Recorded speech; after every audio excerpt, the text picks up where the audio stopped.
Oi, oi, meu povo, tudo bem com vocês? Comigo está tudo bem? Sejam todos muito bem-vindos e bem-vindas ao canal, bem-vindos ao meu bar, né? Eu já tive mercearias, agora eu invisto em bar e eu quero falar para vocês sobre mercado saturado, né? Muitas vezes, quando nós vamos montar algum tipo de negócio, a primeira coisa que vem na cabeça é: ah, não, o mercado está saturado, né? Porque tudo são fases, né? Teve uma fase que era muita gente montando lojas de roupas, outra fase que era muita gente montando loja de cosméticos, outra fase que era muita gente montando loja de acessórios, capinhas, películas para celulares. E cada vez saiu uma modinha, né? Depois veio a moda, né? Com a questão da pandemia, muitas pessoas ficando desempregadas e tal, muito mais pessoas resolveram empreender. E aí veio muitas pessoas criando mercearia, mercadinho. Qualquer pessoa que tinha uma garagem, um cômodozinho lá na casa, ia lá, abria as portinhas, colocava mercadoria e começaram a vender. E aí eu vou falar sobre todos esses nichos, tá? E por que, por mais que o mercado esteja muitas vezes realmente saturado, ainda tem pessoas que se destacam nesse meio, né? Aí veio muitas mercearias, depois vieram aquela moda de bolo de pote, né? Muitas pessoas produzindo bolo de pote. Depois saturou, muitas pessoas vendendo no farol. Primeiro era água, né?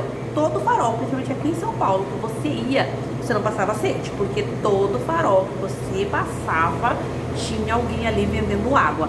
Depois o pessoal agora ainda continua o saturamento, não sei se assim se fala, de pessoas vendendo paçoca, essa paçoca aqui, ó, no farol, tá?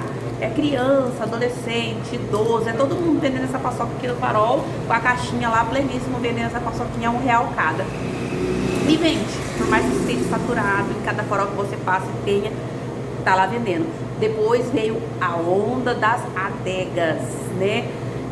Inclusive várias pessoas que tinham bar durante anos, barzinho de bairro mesmo, foram lá e mudaram a nomenclatura para adega, para poder aderir aí a essa nova modalidade do mercado, tá? E eu falando todas essas coisas é para te desencorajar e falar para você não montar nenhuma dessas coisas no ramo? Não, jamais. O que muda quando o mercado está saturado, né? Vou usar essa palavra, mas quando tem muito daquilo ali, você quer ser também um investidor naquele ramo. Você não pode ser apenas mais um. Você tem que se inovar. E também eu já pego logo essa linha para falar para vocês a seguinte questão. Hoje eu tive essa ideia de vídeo, mas eu fiz o primeiro respondendo o comentário de uma inscrita, né? E já em seguida eu tô fazendo esse para não perder o quentinho ali da história. Porque eu vi um carro, uma Fiorino, com o nome de um mercado que eu via quando eu ia pro Família. Eu passava num bairro e aí eu via o nome desse supermercado, não é supermercado, é um mercadinho pequeno. Não é pequeno, ele é de médio porte, ele não é nem grande nem pequeno, ele é médio porte. E aí eu ficava olhando e pensando assim, tem espaço ainda para todo mundo. Por mais que tenham vários atacarejos, vários mercados de nome, tem espaço. E hoje eu vendo essa Fiorino deles ali no concerto, quando eu vinha para cá, tava ali perto de uma mecânica, acredito que tava fazendo alguma manutenção. Eu vi que tinha 3 lojas, por mais que fosse um mercado de médio para pequeno porte, 3 lojas, 2 aqui em Osasco e uma lá em São Paulo, com o endereço certinho, inclusive a Fiorino para fazer a entrega a domicílio, né? Não sei se essa entrega é cobrada ou não, tentei ler lá no carro, eu não vi, eu só vi escrito que era entrega a domicílio e o nome do mercado, tá? Mas por que eu tô falando isso pra vocês? Que quem se inova, que tem sempre quem se destaca no meio desse mercado saturado que a gente tanto fala. Por exemplo, eu abri bar, o meu aqui é bar, é boteco. Tem gente que chega e fala assim, abre uma adega nova, eu faço questão de falar assim, sim, abri um barzinho, um bar, um boteco, porque eu não sou adega, eu estou longe de ser adega. Para eu ser adega, eu teria que ter um destaque para eu sobreviver no meio dos grandes tubarões que tem aqui em volta de mim, certo? Eu teria que ter conhecimento, que eu não tenho quase nada, estou aprendendo ainda né? Que eu abri para quem, eu não sei se eu já falei para vocês, mas eu abri aqui em janeiro. Então, de janeiro para cá eu ainda estou me construindo no mercado. Então, estou adquirindo experiência e nada melhor do que um bar que tem uma estrutura menor, compras menores, rotatividade menor, né? Lucro maior. Então, eu estou me estruturando para quem sabe, se no futuro eu achar que seja melhor eu migrar para uma adega, para uma tabacaria, para uma coisa maior e mais lucrativa, porém mais estruturada, mais elaborada, eu vou migrar sim, sem medo de ser feliz, tá? Mas eu falo tudo isso porque para você não ter medo de montar. Às vezes você ia montar uma mercearia, mas viu que eu migrei para bar. Ah não, não vou montar mercearia não, porque a Adriana teve mercearia mais de 10 anos e do nada ela migrou para bar. Vou falar para você que tá com essa ideia de montar uma mercearia, um mercadinho, qualquer coisa do tipo, eu não desisti da mercearia e migrei pro mercadinho, pro bar. Eu simplesmente tive vários acontecimentos na minha vida, nenhum inclui financeiro, e sim tudo de saúde, principalmente saúde mental, onde eu deixei um pouco de lado a mercearia, vendi ela para tirar alguns anos sabáticos para descansar e cuidar de mim. Lá no Mato Grosso do Sul eu abri novamente, porém eu tive que voltar para São Paulo. Aqui é muito movimentado, gente, mas vocês vão ter que me aguentar, tá? Mas eu tive que voltar para São Paulo por motivos pessoais, motivo de família e também pelo outro ponto que estava arrendado e aí foi vendido, enfim, essa história é antiga. Mas quando eu resolvi reabrir, eu pensei em bar pela questão de comodidade para mim. Porque o bar eu abro às 2 horas da tarde e vou até 11 na semana, meia-noite, se tiver um movimento muito bom.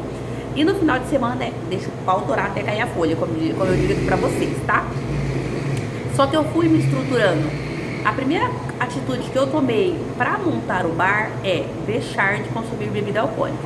Já não fazia bem para mim por causa das questões de saúde que eu estava tratando. Então, já foi uma coisa que eu fui eliminando mesmo aos poucos e zerei, tá? Segunda coisa, curei, tratei o meu psicológico para poder ter um atendimento bom, tá?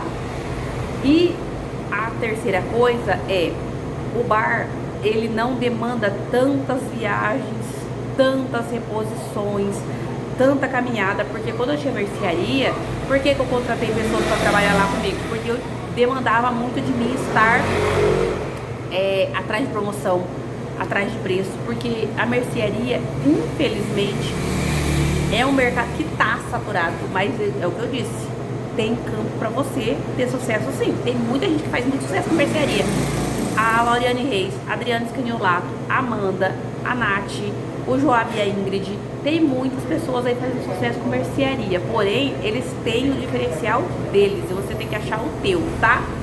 Eu, infelizmente, não estava mais me destacando, porque eu não estava em condições mais de trabalhar. E eu dei essa pausa aí de uns 2 anos, aí montei lá no Mato Grosso do Sul, lá era mercearia, porém meu foco lá já começou a ser bebida, então desde lá já vinha essa ideia de eu trabalhar com bebidas, porém eu pensava assim, eu não quero adega, porque a adega já tem muitas, e eu não queria ser mais uma, principalmente como eu disse pra vocês, eu não tenho muito conhecimento, muita base, e eu não estava disposta a investir muita grana no negócio, porque o dinheiro que a gente juntou desse tempo todo está investido, está trabalhando para esse caminho, é o que? É tentando me adaptar, tá? Me adaptar para se resolver, ir para frente, migrar, nada. Se resolver ir para frente, migrar de ramo, como eu disse para vocês, vai acontecer. Vai acontecer e vai ser de forma orgânica. Por quê? Porque eu tô começando num negócio que não demanda tanta, como é que fala? Tanto esforço mental, tanta organização.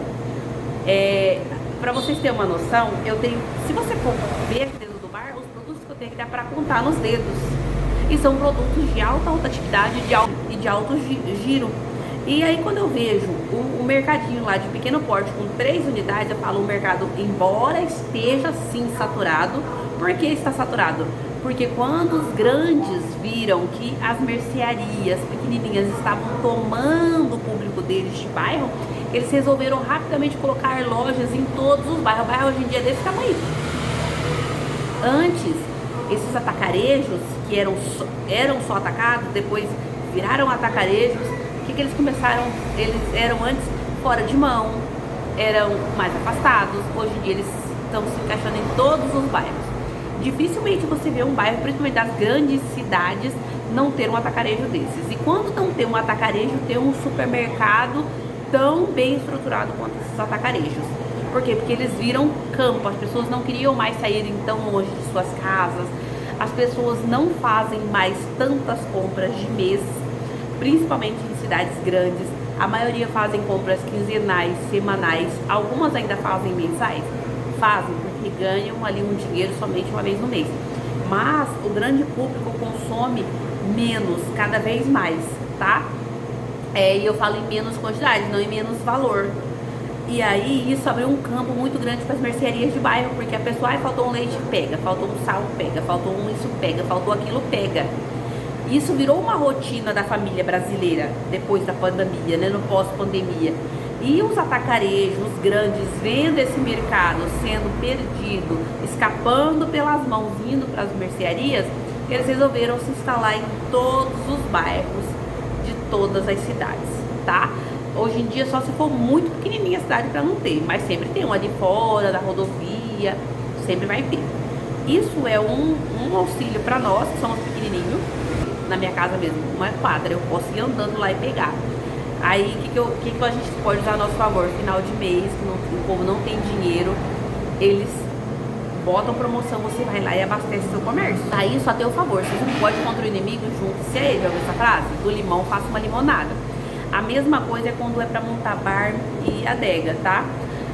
Uma coisa que eu quero falar pra vocês, que eu sei que tem pessoas que não vão concordar, mas eu tô falando sobre a minha visão, você não ter dinheiro suficiente para montar uma estrutura de adega, montar um bar igual o meu, simplesinho, e querer colocar a nomenclatura dele de adega, tá? Você vai ficar meio perdida, porque a pessoa, principalmente aqui aonde eu estou, tá? Quando ela vê adega, ela acredita que lá ela vai comprar mais barato e maior quantidade.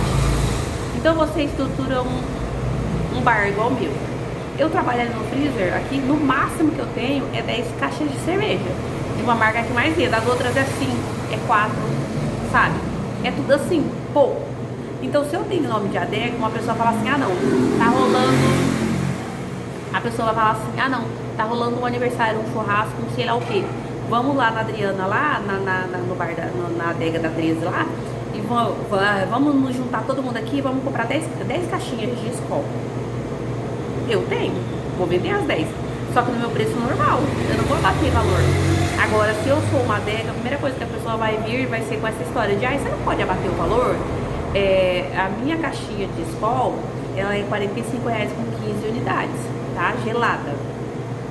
É um preço bem ok, de R$2,69. Mas se eu sou uma adega, eu tenho que fazer a R$39,90, sabe assim? R$40, né? Tem bar aqui que chega a vender a R$50 a caixinha de Skol e vende, tá? Porque bar, a pessoa sabe que tem menos quantidade. A hora que você coloca o nome de adega, a pessoa já vai imaginar que você tem estoque, você pode fazer preço. E você ainda não tá podendo, porque você ainda não tá comprando dos grandes, você não tá comprando em grande quantidade, né? Então, quando a gente fala em mercado saturado, é isso. Tem pessoas que se destacam na venda de roupas. O mercado de roupas é super saturado, ainda mais aqui onde eu tô. É uma loja em cima da outra, mas tem pessoas que abrem e vai um ano, fecha. Tem pessoas que abrem e vai 6 meses, fecha. E tem pessoas que tá há anos, 10 anos, 15 anos, nossa, há anos ali que aquela lojinha é simples, mas ela vive daquilo, ela tem casa, ela tem carro, ela viaja, ela vive a vida dela com aquela loja. Por quê? Porque ela soube se estruturar desde o começo. A mesma coisa é a loja de presente. Eu vejo a Bianca Campos e outras tantas aí, né? Tem um rapaz também que eu gosto de ver muito, que eu esqueço o nome dele, que se destaca nesse meio, que vende muito bem. Por mais que eles, que até a própria marca que eles trabalham, né? Que é Natura, Avon, essas marcas grandes, competem direto com eles, eles conseguem se destacar no mercado. Tem um seguidor novo meu aqui que começou a me seguir, que eu super sigo ele, vejo muito, ele se destaca no ramo de maquiagem. Olha, gente, homem, não é querendo ser preconceituosa, mas já é difícil você ver homem com loja de maquiagem. E ele se destaca, vende muito, compra muito, né? Se eu não me engano é Darinho, né? Darinho. Ele tá aqui, deixa seu comentário aqui, ó, pro pessoal ir lá te seguir também. E eu super sigo ele porque eu vejo o tanto que ele se inova, o tanto que ele se dedica. E ele se destaca, consegue manter a loja dele de maquiagem, vende muito. Por quê? Porque ele achou ali no nicho que ele escolheu alguma coisa para ele se destacar. Ele construiu uma base sólida, tá? Que é o que eu tô falando pra vocês. A gente tem que construir uma base sólida. É muito simples você ter uma garagem na tua casa, ir lá, colocar prateleira, colocar mercadoria e sair vendendo. Mas aí no primeiro percalço a pessoa vem comprar com você. Aí fala pra você vender fiado. Você fica com medo de falar não pra ela, você não vai vender fiado porque tem vários mercados na rua. Não, se posicione, não vou vender. Por quê? Porque você fala não, eu quero levar essa bala aqui, é R$3. Você marca pra me pagar tal dia? Desculpa, eu não posso, eu tô começando agora, eu tenho que vender essa pra comprar outra, não. Tá, putz, perdi esse cliente, você não perdeu. Você não perdeu, ele veio te testar pra ver se você ia vender ou não. Se você não vendeu, ele pode até te dar um gelo de alguns dias, mas logo ele volta e compra com você, tá? E se tiver outros comércios do mesmo tamanho que você, ele já foi pedir pra você fiado porque ele tá devendo nos outros e tá com vergonha de ir lá. Então não tenha medo de posicionar no mercado, tá? De se estabelecer, nem que você comece de baixo, igual é o meu caso, comecei com bar. E pense aí no futuro de poder crescer ou não também, tá tudo bem. Porque tem pessoas que se mantêm na mesma estrutura durante anos e se mantêm, porque não é o objetivo de vida da pessoa, é virar uma dona de rede de supermercado, de redes de adegas, de redes de bar. Mas cria uma estrutura sólida, procure conhecimento, procure alguma coisa que você possa se destacar para não ser mais um, tá bom? Eu espero muito que eu tenha ajudado vocês. Um beijão de luz no coração de todos e até o próximo vídeo, se Deus assim nos permitir.